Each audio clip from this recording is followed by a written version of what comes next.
Buenas tardes a todos. En primer lugar, me gustaría agradecer a la Universidad de Brasil y especialmente al profesor Edgar Reyes por invitarme a esta conferencia eh, en horario complicado para todos por la diferencia horaria, pero bueno, creo que voy a tratar de exponer este trabajo que he realizado junto con mis coautores Víctor del Corte y Xavier Molina Morales sobre innovación. También un poco está bastante relacionado en el foco con el trabajo que ha sido presentado antes por Isabel Díez Vial, puesto que es un trabajo que se centra en estrategias medioambientales de las empresas y qué efecto tienen esas estrategias en la competitividad de las empresas y en los resultados de las mismas. Bueno, es un trabajo que está basado en un contexto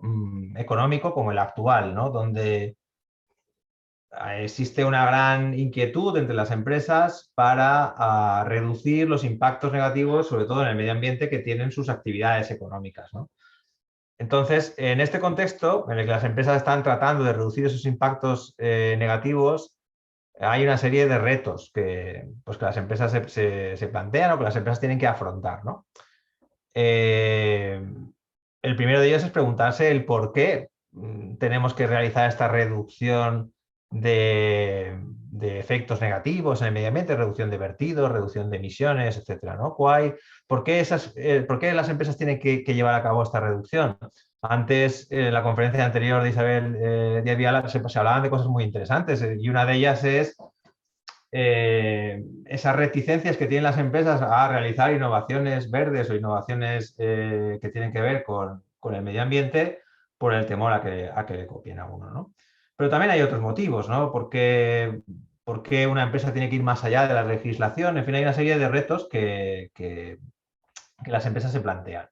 Después de estas preguntas de por qué tenemos que llevar a cabo en una empresa esta reducción de emisiones o simplemente plantearnos el tema medioambiental de una manera más seria, también están otras preguntas, como si yo realizo este tipo de actividades encaminadas a reducir estos efectos negativos de mis actividades económicas en el medio ambiente, ¿puede eso desarrollar ventajas competitivas con respecto a mis competidores? Pues bueno, es otra pregunta que está, es otro de esos retos, ¿no? Hacer de las acciones que yo hago, pues un generador de ventajas competitivas, ¿no? Y aquí se plantean también dos tipos de maneras de afrontar estos retos, ¿no? Hay empresas que prefieren ser más reactivas, por ejemplo, esperar un cambio legislativo para actuar, y hay otras empresas que, bueno, pues a lo mejor tienen una iniciativa un poco más proactiva y se adelantan incluso a los cambios normativos, a los cambios regulatorios, para realizar estrategias medioambientales, ¿no? Al igual que el trabajo anterior, nosotros no, bueno, nuestro grupo de investigación AERT y la Cátedra de Transformación del Modelo Económico, que es la que ampara este estudio, tenemos un foco principal en contextos de aglomeraciones territoriales de empresas como pueden ser los clústeres o los distritos industriales. Pues también nos preguntamos en ese contexto, oye, ¿cómo afecta todo esto a las empresas de los clústeres? ¿Hay alguna determinante particular que pueda ser de interés, por ejemplo? Y luego también hay una serie de retos sobre el entramado relacional de las empresas. Esto en los clústeres es muy importante porque hay muchos actores que tienen relaciones entre sí y que por lo tanto pues ese entramado relacional también es una de las cosas que nos interesa. Pues todo este caldo de cultivo es el que da pie a este estudio que tiene como objetivo básicamente analizar cómo las estrategias medioambientales proactivas ejercen una influencia sobre las ventajas competitivas de las empresas. Y es todo esto en el contexto de un distrito industrial o de un clúster, ¿no? Es decir, nos interesamos por esa proactividad, es una de las grandes diferencias. Y vamos a ver ahora un poco, vamos a un poco a ir desgranando qué es eso de ser proactivo y por qué nos interesa la proactividad en este tipo de estudios, ¿no? Y también nos preguntamos cómo es esa relación, cómo es la relación de eso, ¿no? De cómo es la relación de entre estas estrategias digamos, proactivas con el medio ambiente y las ventajas competitivas, y nos planteamos esa U invertida que, bueno, luego veremos en los resultados lo que nos ofrecen, ¿no? Voy a ser bastante breve en el marco teórico porque este es un estudio muy preliminar, ¿vale? Estamos trabajando en él. Lo que voy a mostrar hoy aquí son unos resultados preliminares que tenemos. No está publicado. Estamos comenzando a divulgar este estudio en congresos.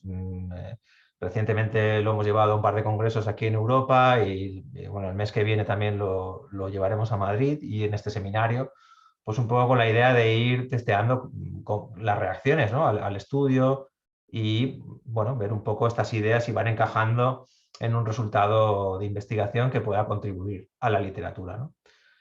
En el entorno de las estrategias medioambientales que pueden escoger las empresas, yo voy a centrarme aquí en el aspecto teórico en diferenciar entre dos tipos de estrategias, las reactivas y las proactivas, ¿no? Las estrategias reactivas serían aquellas estrategias que las empresas pueden acometer de cara a mejorar el medio ambiente, pero que tienen un componente de respuesta. Es decir, yo soy reactivo cuando básicamente mi empresa lo que hace es cumplir con la regulación. Mientras la regulación, mientras las leyes medioambientales no cambien, pues yo no voy a ir más allá. No voy a hacer esfuerzos adicionales mientras la legislación no me lo pida, ¿no? Son evidentemente unas estrategias que vienen impuestas desde fuera, y el carácter que más destaca de este tipo de estrategias es que no son una prioridad para la empresa. Y al final esto no es una prioridad, viene impuesto externamente, y la visión final es básicamente lo que va a significar que me cambien una regulación medioambiental es incurrir en un coste adicional en mis operaciones, básicamente, o en mi desarrollo empresarial.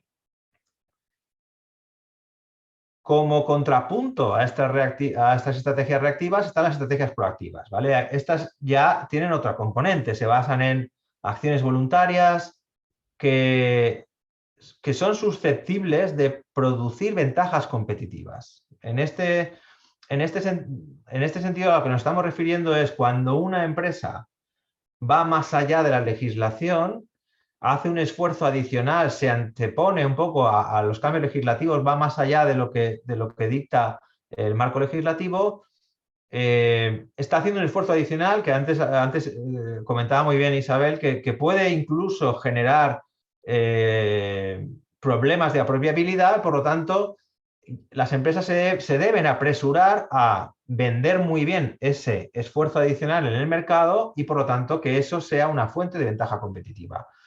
¿Cómo se hace esto? Pues bueno, con estrategias de imagen, de posicionamiento de producto o de posicionamiento de la propia empresa, y suele ir de la mano de estrategias competitivas que inciden en la diferenciación, ¿no?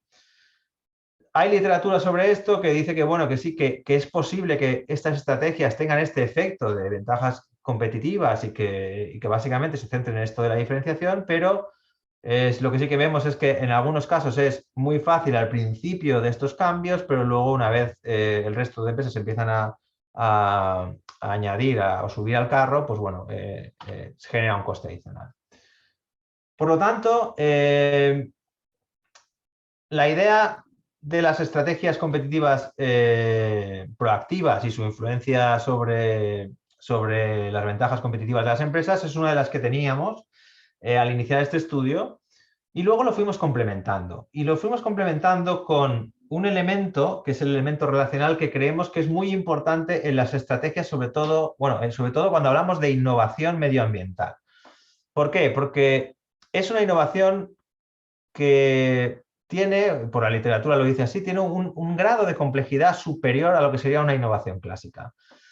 Y esto ocurre porque las empresas, cuando innovan en materia medioambiental, no se tienen que centrar únicamente en lo que ocurre dentro de su empresa.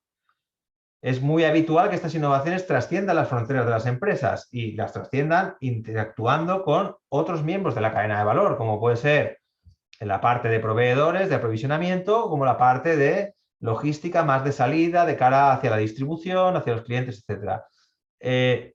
En muchas ocasiones las innovaciones medioambientales requieren de ese tipo de entramados relacionales. Y si no fuera esto poco, nosotros nos centramos en los distritos industriales y los clústeres. En estos casos, las empresas en muchas ocasiones no suelen tener los recursos suficientes como para por sí solas poder acometer este tipo de estrategias. Por lo tanto, la cooperación, como dice Valentina de Marchi en su artículo de Research Policy de 2012, la cooperación con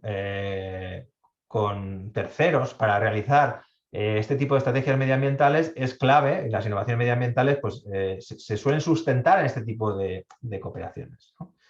En los clústeres esto es aún más evidente porque evidentemente los clústeres son aglomeraciones territoriales de empresa donde hay un alto grado de concentración, donde la metáfora de la red se ha empleado muchas veces para definirlas, estas aglomeraciones, los distritos industriales o los clústeres, al final están formados por un montón de actores. Hay empresas que producen el producto final, otras que son proveedores especializados, otro tipo de proveedores y además también hay instituciones. Es decir, que hay una serie de instituciones que también pueden proveer de conocimiento a las empresas de los clústeres. Por lo tanto, la componente relacional estimamos que podría ser un complemento muy bueno al modelo que estamos tratando de ver, que al final es, vamos a ver si esto de las estrategias medioambientales, el esfuerzo medioambiental y las cosas que conlleva, que es este entramado relacional, va a afectar o no a las ventajas competitivas de las empresas.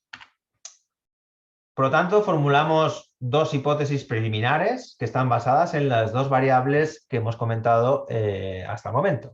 La primera de ellas la primera hipótesis sería una hipótesis en la que habla de que no existe una relación lineal y esta relación es de una U invertida entre las estrategias proactivas medioambientales y las ventajas competitivas de las empresas de los clústeres. Y del mismo modo pensamos que la relación de U invertida también va a estar presente en el efecto que tiene las relaciones entre las empresas destinadas a desarrollar este tipo de estrategias medioambientales y las ventajas competitivas de las empresas de los clústeres. Al final, lo que estamos postulando aquí es que no hay un comportamiento lineal en la manera en la que influyen estas dos variables sobre las ventajas competitivas de los clústeres y, por lo tanto, sobre este marco sobre el que empezamos a trabajar. ¿Dónde nos estamos centrando? El contexto empírico en el cual hemos realizado este trabajo es el Distrito Industrial de la Cerámica en Castellón, que es donde está situada la Universidad Jaume I, desde la cual estoy hablando, y es un contexto de distrito industrial y clúster clásico. Lo que estoy mostrando en esta transparencia es básicamente el mapa de España a la izquierda, y estoy mostrando el mapa de distritos industriales que se confeccionó en su momento por Boix y Galeto, ¿no? Es un mapa en el que se muestra cómo los distritos industriales son muy importantes en el territorio español y sobre todo son muy importantes en la costa este, en la Comunidad Valenciana, que es precisamente donde nosotros nos situamos, que es justo el detalle que se ve en la parte derecha. En la parte derecha, la Comunidad Valenciana y Cataluña, que es la región adyacente, es una de las zonas españolas con mayor concentración de distritos industriales y clústeres.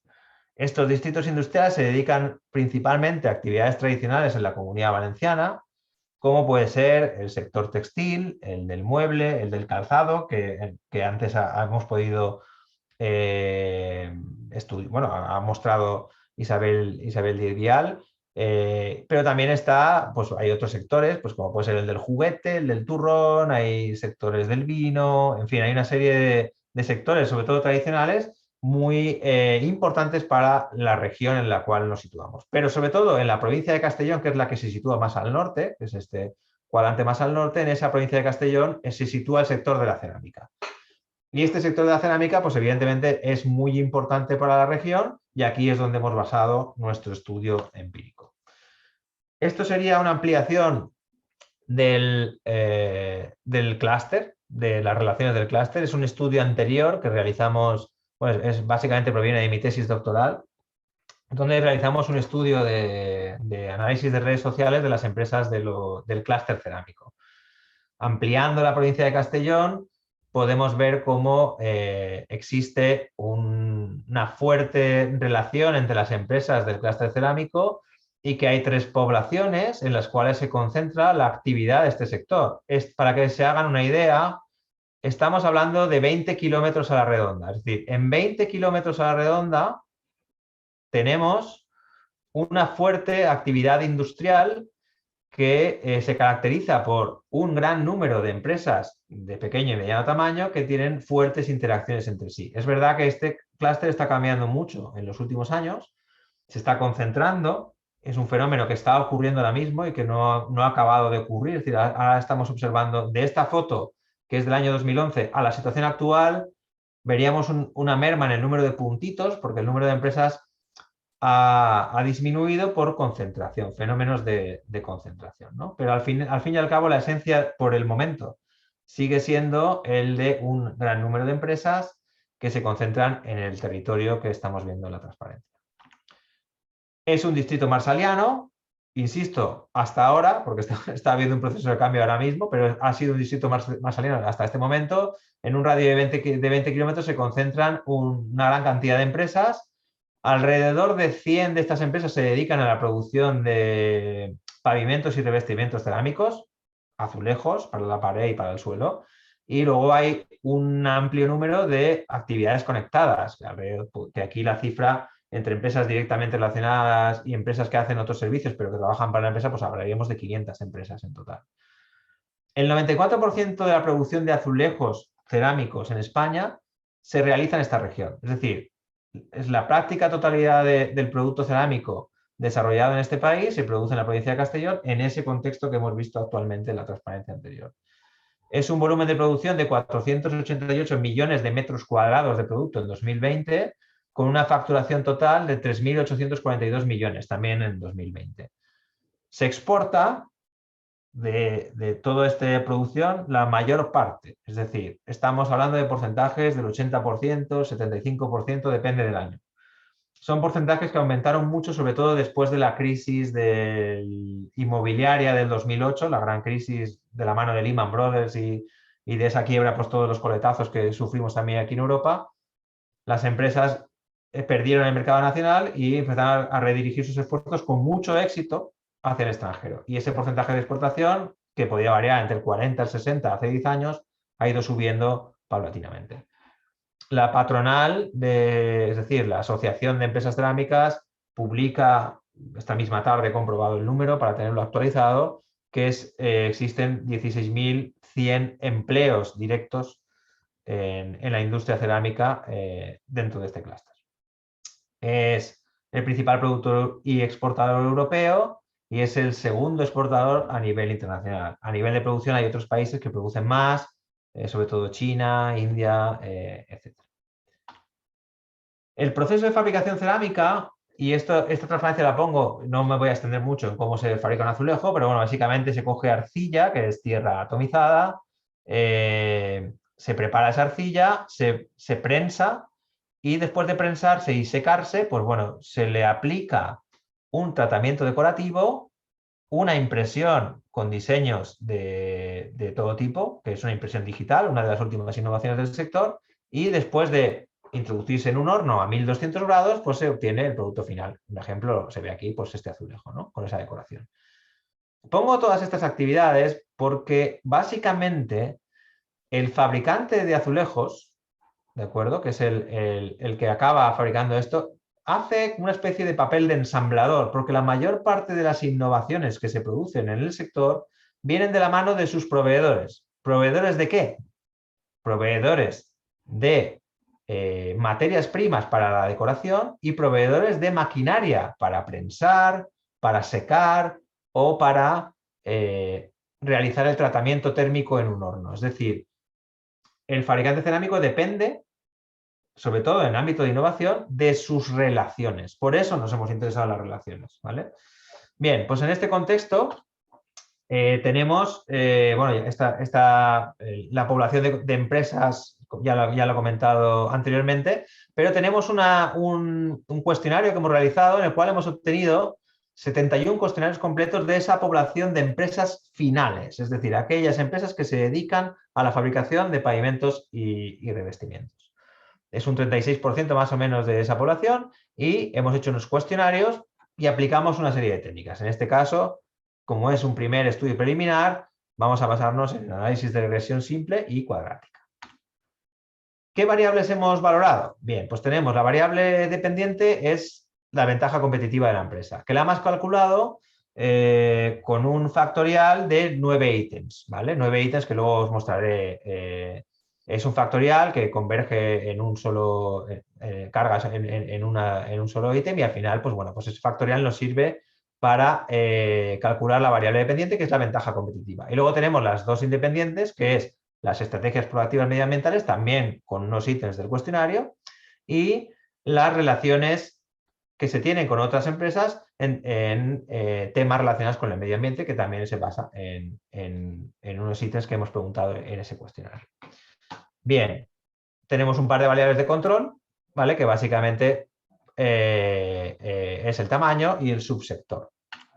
Bien, dentro de las ventajas competitivas hemos tenido en cuenta estos ítems, de los cuales ahora no me voy a extender demasiado, si queréis luego lo podemos comentar, ¿vale? Hay una serie de ítems como si se ha obtenido mayor cuota de mercado, si se ha podido reposicionar los productos, si hay alineamiento con competidores, en fin, una serie de indicadores sobre las ventajas competitivas o los resultados de las acciones, ¿no? Luego la conducta proactiva, pues ver cómo de intensa ha sido la actividad de la empresa en estos diferentes ítems del cuestionario. Y lo mismo con las relaciones, tratar de determinar si la empresa tiene más o menos relaciones con diferentes actores del sector cerámico e incluso instituciones, ¿no? Bien, ¿qué modelos hemos empleado? Pues bueno, hemos hecho 4 modelos. Los primeros son los modelos lineales y luego los modelos cuadráticos, ¿vale? En el primer modelo vamos añadiendo las variables poco a poco, empezamos con las variables de control y a partir de las variables de control vamos añadiendo el resto de componentes. Y lo mismo con una vez hecho esto, perdón, comenzamos el análisis de las variables de las regresiones cuadráticas. Bien, los resultados nos muestran cosas bastante interesantes. En la primera regresión, en la cual solo metemos las variables de control, pues bueno, estas variables de control parece que tienen cierto efecto, sobre todo el tamaño positivo, pero una vez ya metemos las variables independientes, pues nos damos cuenta de que las dos variables que hemos tenido en cuenta, la proactiva y las estrategias proactivas medioambientales y las relaciones en temas que tienen que ver con el medio ambiente, con las empresas del clúster y las instituciones, pues tienen las dos un efecto positivo y significativo sobre la regresión. Además, incrementan mucho el R cuadrado. Pero, sin embargo, no estábamos interesados por ver si esas relaciones terminaban por tener un efecto o una forma no lineal y estábamos interesados en conocer si había un efecto curvilíneo, ¿no? En este caso, en los dos casos, tanto para las estrategias proactivas como para las estructuras relacionales de las empresas, encontramos que sí que se produce este efecto curvilíneo de U invertida, pero se observa mejor en estas gráficas de aquí, ¿no? En el caso de las estrategias proactivas se ve cómo estas estrategias, a medida que aumentan, tienen un efecto positivo sobre la ventaja competitiva de las empresas. Es decir, el mercado parece que premia el esfuerzo proactivo de las empresas. Esto es una buena noticia para estas empresas. Sin embargo, vemos que esto tiene como una especie de caducidad. Llega un momento, hay un punto de inflexión a partir del cual ese efecto ya deja de tener sentido, ¿vale? Esta es el primer resultado que queríamos comentar. El segundo es este de aquí, es decir, tenemos cómo las relaciones también siguen un patrón bastante parecido. Tener relaciones o aumentar la intensidad relacional con otras empresas del clúster en materia de medio ambiente o con otras instituciones en materia de medio ambiente también tiene un efecto positivo, pero que ese efecto positivo también tiene como un punto de inflexión a partir del cual ya no ocurre. Entonces, estamos básicamente certificando que esa relación entre las dos variables independientes que habíamos predicho como no lineal, pues evidentemente parece que sí que es así. Esa relación es no lineal y por lo tanto parece que esas dos hipótesis tienen algo de sentido. Y ahora lo que nos quedaba en este estudio es básicamente tratar de interpretar qué implicaciones tienen estos resultados y darle un poco de sentido, ¿no? En esta línea, y para concluir mi exposición, vemos que, bueno, ahí hemos comprobado estas dos relaciones, ¿de acuerdo? Tanto para las estrategias proactivas como para las relaciones en materia de medio ambiente, y se confirma, como ya había anunciado en la transparencia anterior, esa U invertida para las dos variables, es decir, porque esa relación no es lineal. ¿Qué puede significar esto? Aquí es donde yo creo que, que viene el trabajo más importante, es decir, cuando observamos que en un primer tramo en las dos variables tienen un efecto positivo bastante evidente, bien, pues esto puede llevarnos a alguna conclusión. Una de ellas, y que nosotros creemos que es interesante, va dirigida hacia los policy makers o aquellos agentes gubernamentales que tienen que diseñar políticas para estimular a lo mejor este tipo de innovaciones medioambientales. Recordemos que es algo muy importante ahora en cualquier agenda de política económica que parte de una consideración mucho más relevante de los ODS, de estos objetivos medioambientales, en fin, una serie de aspectos que van a estar en la agenda política claramente en los próximos años, ¿no?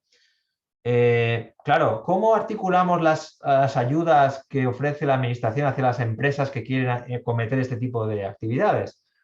Lo que hemos visto es que, claro, si yo tengo que diseñar una política, por ejemplo, para fomentar la proactividad de las empresas en sus estrategias medioambientales, igual me tengo que concentrar en determinados momentos, porque es verdad que lo que se aprecia aquí es que cuando las empresas inician y hasta cierto punto de iniciativa propia de estrategia proactiva, parece que el mercado les premia. Por lo tanto, nuestra opinión es que igual desde el punto de vista institucional no se debería intervenir en zonas en las que el propio mercado resuelve el problema de manera positiva. Es decir, resuelve el problema premiando a las empresas, por lo tanto hay un efecto positivo. Pero sí que es verdad que a partir de cierto punto las empresas pueden dejar de estar interesadas en incidir en esas estrategias proactivas, puesto que, como se ve en las gráficas, deja de ser provechoso aumentar esa intensidad, ¿no?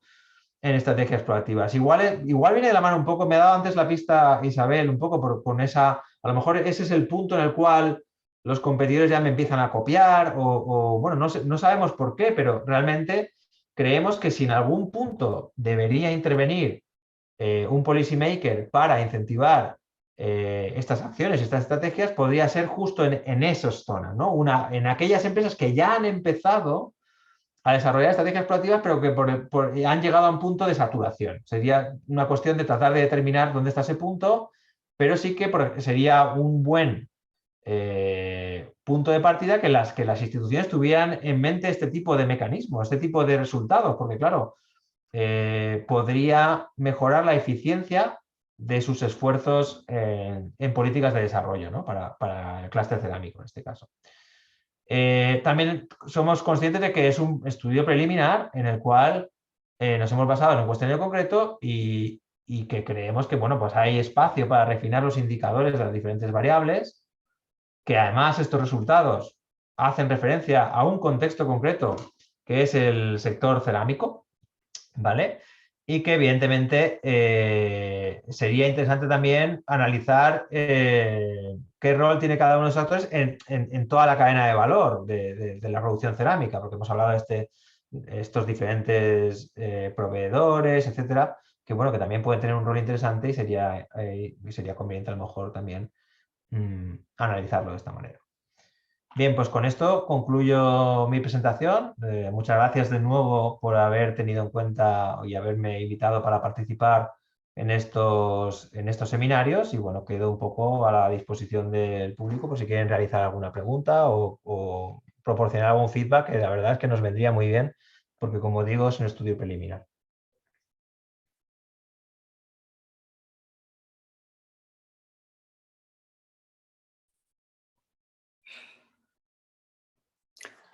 Olá, boa tarde a todos. Olá, professor Luiz.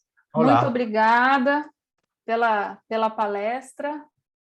Muito completa aí a abordagem para a gente entender um pouco mais sobre essas questões de efeitos curvilineares, né? Uhum. Eu vou passar agora para a etapa de perguntas. Então, quem gostaria, quem teria perguntas para o professor, se manifeste. Acho que poderia se manifestar pelo chat e eu repassar a pergunta.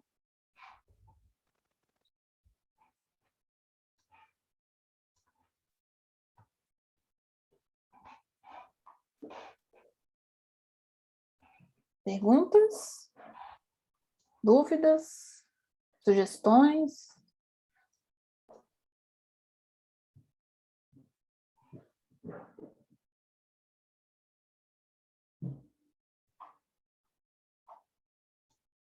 Estão tímidos, professor. Sí, ya lo veo. Bueno, también tienen hambre, me han dicho, ¿no? Ya es hora de comer, ¿no? Ah, é verdade, eu acho.